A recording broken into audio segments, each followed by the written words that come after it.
स्मरण हो।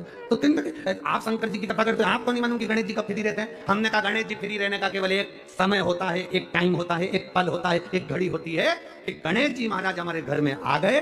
गणेश जी की सबसे पहली जो आरती हो, उस आरती के समय पर अगर धूप बत्ती जलाई जाए या गोबरी को जलाकर उसमें गूगल छोड़ी जाए और गूगल छोड़ने के बाद गणेश जी का नाम ध्रुम वर्ण कह दिया जाए तो गणेश जी को तुम्हारे घर की पूजा स्वीकार करना पड़ती है। बस वो समय हम जानते हैं। हम तो बस उतना जानते हैं कि शिव महापुराण में लिखा और मुद्गल पुराण में लिखा, गणेश पुराण में लिखा, गणेश जी का एक नाम होता है ध्रुम वर्ण। क्या नाम है? ध्रुम वर्ण। गणेश जी का एक नाम होता है। जब हम धूप जलाकर और धूप लगाने के बाद में गणेश जी की सबसे पहली आरती करने के पहले अगर हम सबसे पहली आरती गणेश जी की कर रहे हो, अपने घर में स्थापना कर रहे हो, बिठा रहे हो और तुम चाहते हो कि गणेश जी मेरे घर में आके मेरी पूजा को स्वीकार करें और जो मांगू मेरा गणेश मुझे दे 10 दिन के अंदर, तो पहला नाम लेकर पुकार लेना ध्रुम वर्ण विनायक, बैठो, बस काम हो गया। वो फ्री होकर आता, वो बैठता। गणेश जी की प्रियता है दुर्वा। क्या है? दुर्वा। कितनी दुर्वा गणेश जी को समर्पित करी जाती है? मात्र 5। कितनी? आज के जमाने में लोग गट्ठा बनाकर चढ़ा दें, वो अपनी जगह पर 5 दुर्वा पंचम इंद्रियों को वश में करने के लिए और भगवान के 5 जो स्वरूप हैं उनको अपने भीतर उतारने के लिए पंच दुर्वा। और दुर्वा में भी 3 गांठ। जब दुर्वा समर्पित करी जाती है तो उसमें नीचे दुर्वा की डंडी पर गांठ रहती है, 3 छोटी छोटी गांठें होना चाहिए। कितनी गांठ? जो भगवान को समर्पित करी जाए। जिस लड़के और लड़की का विवाह नहीं होता, आज मालिनी को बहुत तकलीफ दे रही है, तो सफेद दुर्वा, जहां पानी वाला स्त्रोत होता है, जहां पानी भरा हुआ होता है, वहां पर दुर्वा लगी होती है। सफेद दुर्वा, जैसे हरी दुर्वा होती है ना गणेश जी को चढ़ाने वाली, ऐसी सफेद दुर्वा होती है। वो सफेद दुर्वा बालचंद्रेश महादेव चंद्रमा पे से घुमाकर शिव जी को समर्पित करना है। उसी को लेकर आकर सवेरे शिव जी का बालचंद्रेश महादेव नाम लेकर उस दुर्गा को खाना है और शिव जी पर जल चढ़ाकर उसका आचमन करना है। जल बाबा चाहेगा तो कुछ दिन में वो पत्थरी अपने आप कहीं निकल ही जाएगी और आपको तकलीफ नहीं। बालचंद्रेश महादेव। आप शिव की आराधना जो करते हैं, शंकर का जो आराधना करते हैं, शिव स्मरण करते हैं, शंकर का नाम का जाप करते हैं, शिव भक्ति में जो डूबते हैं, उसका एक सुख आनंद करने वाला महाराज। माता पार्वती जी रो रही हैं। शिव जी ने कहा तू क्यों रोती है? तेरे रोने का कारण क्या है? क्यों रो रही? किस लिए रो? प्रभु मेरा पुत्र आज मुझे गलत दृष्टि से देख रहा है, इसलिए मुझे रोना आ रहा है। शिव जी ने कहा चिंता मत कर, इसका अंतिम समय आया।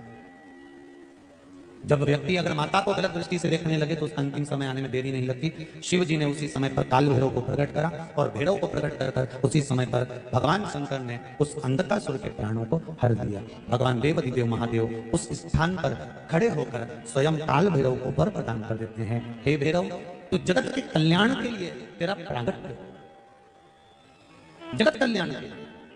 ये श्रंभेश्वर महादेव जो नाम है,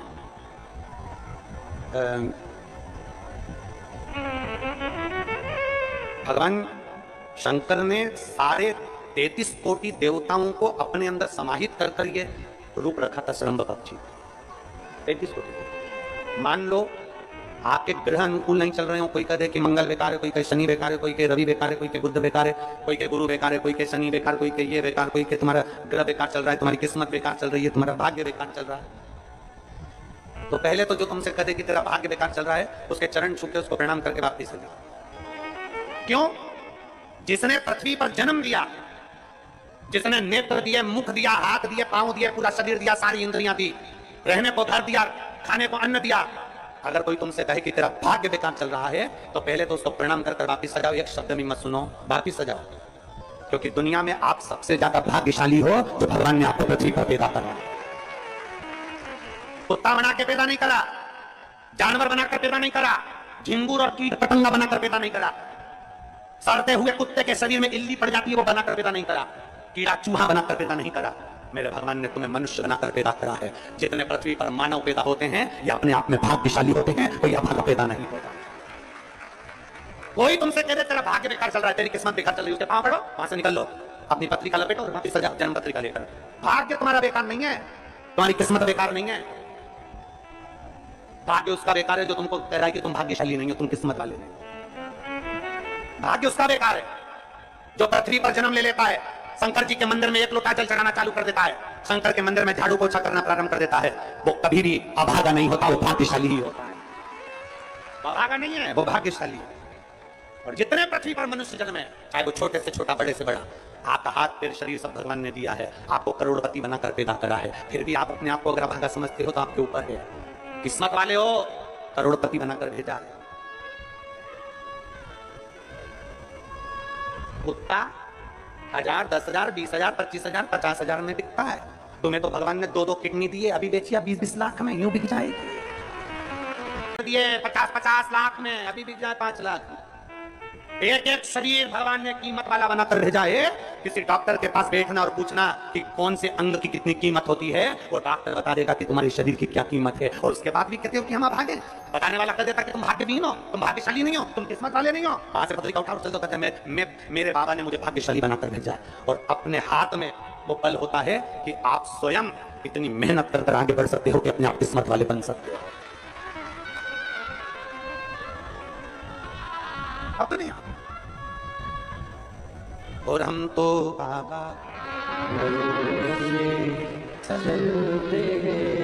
आप स्वयं भाग्यशाली हैं, आप स्वयं किस्मत वाले हैं। कोई कैसे कहते तुमको कि तुम भाग्य हो? ना ना, हमारे बराबर भाग्य नहीं है किसी का। तुम्हारी ग्रह खराब है, तुम्हारे ग्रह खराब है। शंभेश्वर महादेव का नाम 7 कनेर के पुष्प, कितने? 7 कनेर मालूम है? ये रोड पर जो जाते हो डिवाइडर में भी पीला पीला फूल लंबा, जो कि पशु पक्षी कोई नहीं खाता, जहरीला फूल माना जाता है। कनेर के 7 फूल, एक बेलपत्र। जिस समय पर कनेर का फूल बेलपत्र के साथ चढ़ाया जाएगा तो 7 कनेर के पुष्प सीधी बेलपत्र पर आपको रखना। 2-3 प्रदोष कर देखना। अगर कोई आपसे कहे कि आपका भाग्य ठीक नहीं चल रहा, आपकी किस्मत ठीक नहीं चल रही, आपके ग्रह ठीक नहीं चल रहा है, आप भाग्यशाली नहीं हो, पहले तुम वहां से उठ जाओ। उसके बाद में देवाधिदेव महादेव के पास 7 कनेर के पुष्प एक बेलपत्र में रखकर नंदीश्वर के पास में बैठकर श्री शिवाय नमस्तुभ्यम बोलकर अशोक सुंदरी वाली जगह पर स्पर्श कराकर भगवान शंकर पर 7 फूल के साथ बेलपत्री की डंडी अशोक सुंदरी की साइड हो, ऐसा स्मरण करते हुए शिव को समर्पित कर दे। वही बेलपत्री 5 बार नमः शिवाय या पंचाक्षर मंत्र, षडाक्षर मंत्र या श्री शिवाय नमस्तुभ्यम बोलकर वही बेलपत्री 3 प्रदोष, 4 प्रदोष, 5 प्रदोष, 2 प्रदोष, जितने प्रदोष आप चढ़ा रहे हैं प्रदोष काल में, वो बेलपत्री लाकर अपने कक्ष में अपने पूजन वाले स्थान पर रखते जाओ। एक बेलपत्री एक प्रदोष पर लाओगे, अगला प्रदोष आएगा, कितना अंतर पड़ता है आपके भाग्य बदलने में। आपको खुद मालूम पड़ जाएगा कि आपकी किस्मत कैसे बदल गई। मेहनत आपको करना है, परिश्रम आपको करना है, लगन आपको लगाना है। और बेलपत्री और कनेर का पुष्प शिव को चढ़ाओ। तो जो चतुर्थी का पूजन करने वाली होती है, जो चतुर्थी का नियम व्रत धारण करने वाली होती है, बड़ी बड़ी चतुर्थियां करती हैं या उसका नियम धारण करती हैं, तो चतुर्थी का जो पूजन करती है वो किस चीज के लिए? केवल संतान, पुत्र, परिवार, हमारा कुटुंब, हम जिस कुल में है, हमारा कुल वैभव की ओर बढ़े, संपदा की ओर बढ़े और उसकी आयु बढ़े, उसकी आयु बढ़े, वैभव बढ़े। चतुर्थी के दिन 7 गांठ वाली दुर्वा 21 ले लो और चतुर्थी के दिन गणेश जी को समर्पित कर दो। पंचमी तिथि को उस दुर्वा को उठाकर दूध में डाल दो और उस दुर्वा को दूध में डालकर उस दूध में उस दुर्वा को मल लो और जिसके सफेद चमड़ी पड़ गई हो, चर्म रोग हो गया हो, उस दूध को उस दुर्वा के साथ, दूध नहीं भी हो तो पंचमी के दिन दुर्वा का लेपन शरीर पर कर लें। आधे घंटे तक करने पर पंचमी को प्रदोष काल में स्नान कर लें। महाराज, आपको चर्म रोग में आराम लग जाएगा, सफेद चमड़ी अपने असली रंग में आना प्रारंभ हो जाएगी। आज भी नियम है, जिसके घर में ज्यादा चूहे होते हैं 5 लड्डू चतुर्थी के दिन सोबरी ऋषि के नाम लेकर घर में रख दो। जिंदगी में कभी चूहा नुकसान नहीं करेगा घर में। अमृत पीने वालों को क्या कहते हैं? देव। और विष पीने वालों को क्या कहते हैं? जम जम के बोलो जरा, महादेव। 33 कोटि देवता, सबसे ज्यादा बात किसकी मानते थे? जम के बोलो, महादेव। एक सरल भाषा में समझना, पहली बार इस प्रसंग को लेकर आए। श्री राम शिव महापुराण की कथा यह कंजरी में चल रही है, पहली बार यह प्रसंग आया है, तो ध्यान से सुनना जरा। अगर आपका कोई काम नहीं हो रहा है, बैंक का कोई काम नहीं हो रहा है, विद्युत विभाग का कोई काम नहीं हो रहा है, तुम्हारा नगर पालिका का कोई प्रशासन का कार्य नहीं हो रहा है, तो तुम क्या करते हो? फाइल तो लेकर जाते हो, साथ में उस प्रशासन का कोई परिचित रहते जिसकी सब मानते हो।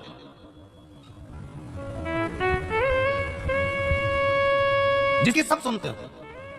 विधायक जी, आप हमारे साथ चल चलोगे क्या? हमारा ये कार्य है, आप कर लोगे क्या? महात्मा जी, आप हमारे साथ चल चलोगे क्या? हमारा ये कार्य कर दोगे? मतलब आप उसको लेकर गए हो जिसकी बात कभी ना करते, कभी ना करते, आप उसको साथ लेकर। आप दो चीजें हैं आज कथा में आई है तो आप लोगों के स्मरण में आ जाए।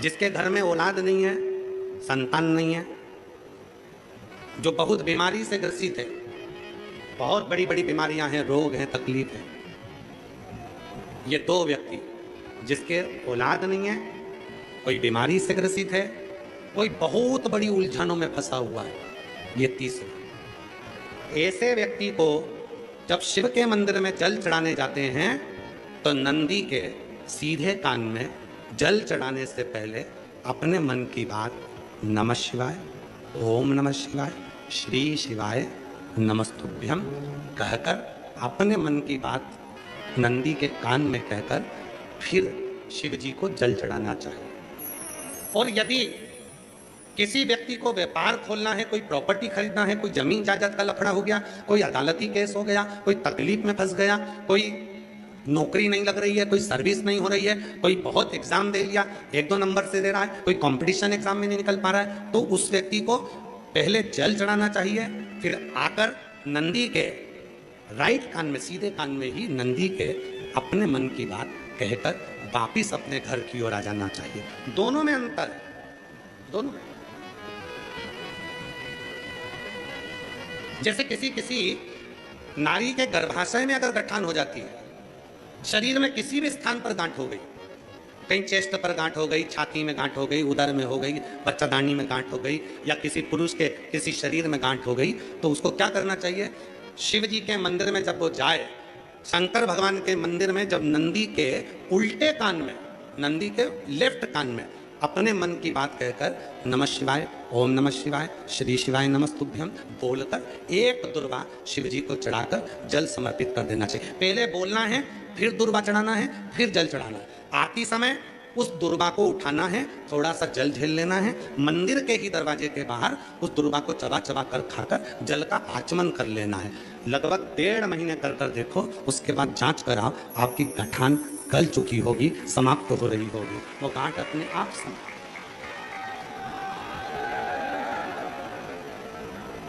कई लोग कहते हैं गुरुजी नंदी और शिव में, नंदी उधर बैठा है, शिव जी का शिवलिंग इधर है, दोनों में ये समता का भाव क्या? महाराज, शिव जी के स्थापना के समय पर, नंदी की स्थापना के समय पर, नंदी और शिव जी के बीच में एक सूत्र बनता है जिसको सोम सूत्र कहते हैं।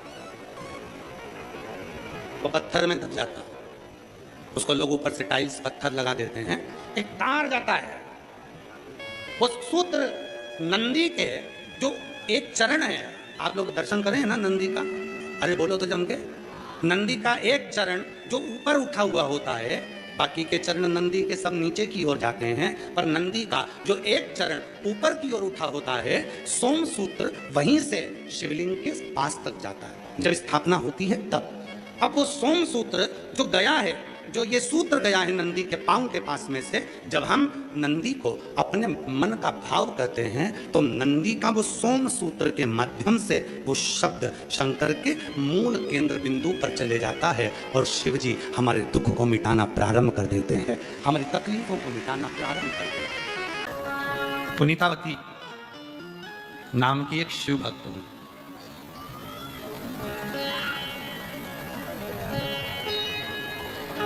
बहुत पुरानी कथा नहीं है, 6वीं सदी की ही एक कथा।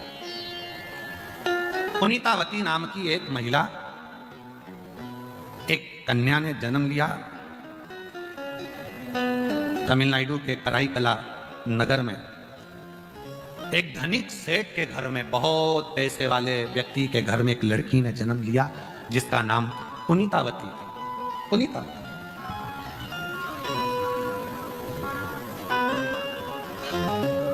सेठ जी प्रतिदिन संध्या होते से ही प्रदोष काल में शंकर भगवान का अभिषेक पूजन करते थे। प्रतिदिन नियम था उनका। प्रदोष काल हुआ, शिव को याद, हम आपसे भी कहते हैं, प्रतिदिन जब सूर्य डूब रहा हो, चंद्र उदित हो रहा हो, प्रदोष का जब समय हो, उस प्रदोष काल में आप भी शिव का स्मरण करो। अभिषेक नहीं कर सकते तो स्मरण करो। स्मरण कैसे? बस तुम्हें लग रहा है कि मेरे घर में धन की कमी है, संपदा की कमी है, मेरे घर में वैभव की कमी है, मेरे घर में लक्ष्मी की कमी है, मेरा व्यापार नहीं हो रहा, भगवान मेरे बच्चों की लाइन नहीं बैठ रही, ना विवाह हो रहा, ना उनकी कोई नौकरी लग रही है, तो शाम का समय प्रदोष काल और दरवाजे की ओर, जिस समय पर प्रदोष काल में प्रतिदिन मेरे शंकर भगवान माता पार्वती के साथ में नंदी पर बैठकर भ्रमण के लिए निकलते हैं, वो प्रदोष काल के समय पर दरवाजे की ओर मुख कर कर भगवान शंकर के या तो पंचाक्षर मंत्र नमः शिवाय, या षडाक्षर मंत्र ओम नमः शिवाय, या श्री शिवाय नमस्तुभ्यम, बस दरवाजे की ओर देखते हुए 5 बार या 7 बार शिव के नाम का उच्चारण कर कर, हे कुबेर भंडारी, हे कुबेरेश्वर महादेव, आपने लक्ष्मी को भी लक्ष्मी दी है, आपने कुबेर को भी लक्ष्मी दी है, कृपा करो मेरे घर में भी लक्ष्मी और वैभव दीजिए। झोली पसार कर नमः शिवाय श्री शिवाय नमस्तुभ्यम कहकर उस झोली को वापस अपनी ओर गिराओ। आप लगातार 2 महीना 3 महीना आप प्रदोष काल में शाम के समय भगवान शंकर जब रोज प्रतिदिन पार्वती और शिव जी निकलते हैं भ्रमण पर, उस समय पर आप रोज जब भगवान से निवेदन करोगी तो एक ना एक दिन मेरा भोले बाबा तुम्हारी झोली भर ही देगा। अब इसमें तुम्हारा धन लगा क्या? जम के बोलो जरा। इसमें तुम्हारा पैसा लगा क्या? इसके लिए तुम्हें कभी मंदिर जाना पड़ा क्या? इसके लिए तुम्हें कहीं जाना पड़ा क्या? नहीं, इसमें केवल समय का ज्ञान करना है कि शाम का समय प्रदोष काल का जो समय है, उस प्रदोष काल के समय में, और थोड़ा सा आगे पीछे भी हो जाएगा ना तो चलेगा। ये नहीं सोचना कि प्रदोष काल के समय पर मुझे मालूम नहीं पड़ा, ये समय निकल गया, मैं काम में लगी थी, उसमें प्रतिदिन नियम बना, प्रतिदिन श्री शिवाय नमस्तुभ्यं, श्री शिवाय नमस्तुभ्यं, श्री शिवाय नमस्तुभ्यं, श्री शिवाय नमस्तुभ्यं। प्रतिदिन प्रदोष काल में भगवान शिव के नाम का उच्चारण करना प्रारंभ